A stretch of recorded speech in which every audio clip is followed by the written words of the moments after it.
Биз коомдогу терс көрүнүштөрдүн бири болгон маселени чагылдырып берүүнү аракеттендик. Адиттер балдарга таалим-тарбия берүүдө үй-бүлөнүн ролу жылдан жылга пассивдүү болуп жатканын белгилешүүдө.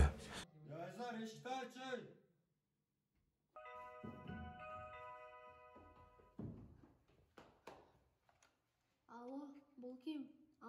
Макул.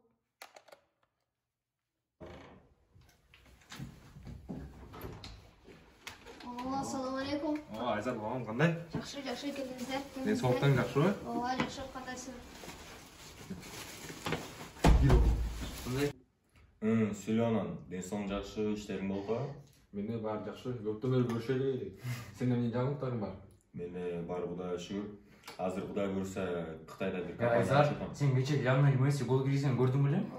Айзар балам бар, үйдөгү чыгып ойногончу таныш. Андан кийин азыр Үй-бүлөдө калыптанган адаттар адамда өмүр бою сакталаарын айтышкан адистер балага эрежелерди кичинесинен ата-энеден таасирдүү эч ким үйрөтө албасын белгилешет. Эмне көрүп атсың? Барселона Реал Мадрид. Ошондон улам бала үчүн эң оболу ата-эне үлгү.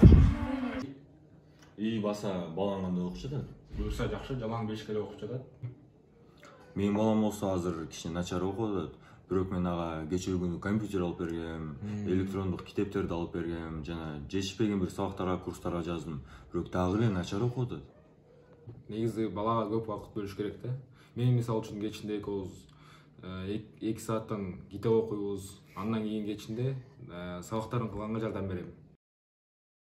Сен өзүң убакыт жакшы болгон, Саат кеч болуп калыптыр, анда биз алалы. Уже кеттиңерби?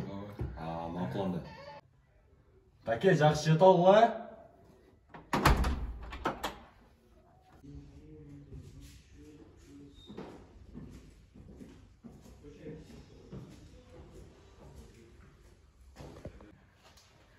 Жаш муундарды сал-санаанын негизинде тарбиялоо үчүн ата-эне өзү нарк насилди билиши парз.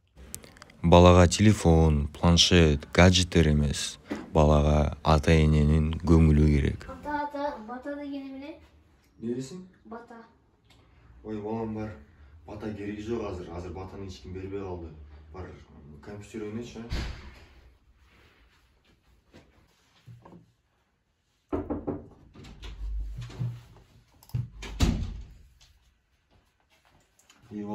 Балам окуп атасыңбы? Ай, Азамат. Молодец.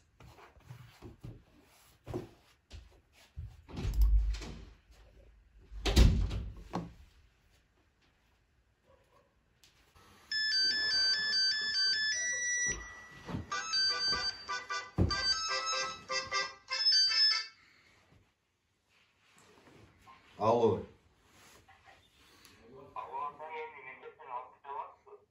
Качан алып кетейин?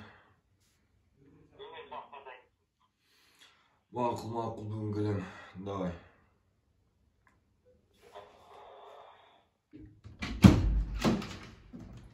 Ассалаумалейкум. Ассалаумалейкум досум, кандай? Шүгүр бар, жакшы. Сабагага барайсызбы бүгүн? Мен баламды бүгүн алып кетишим керек эле. Балаң чоң эле го, өзү эле келет. Туура айтасың. Болсун. Жүрү анда кеттик.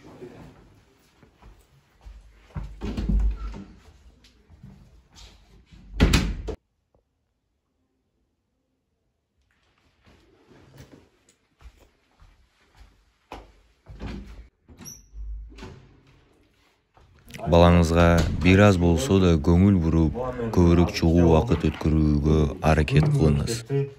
Тарбия башаты үй-бүлөдөн башталат. Азыр чогуу китеп окуйлу. Жүрү. Макул. Өчүр. Бас. Бул жерде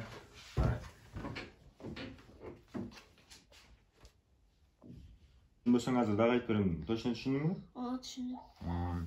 Балам, эсиңдеби сен мага өткөндө келип бата жөнүндө сурадың эле.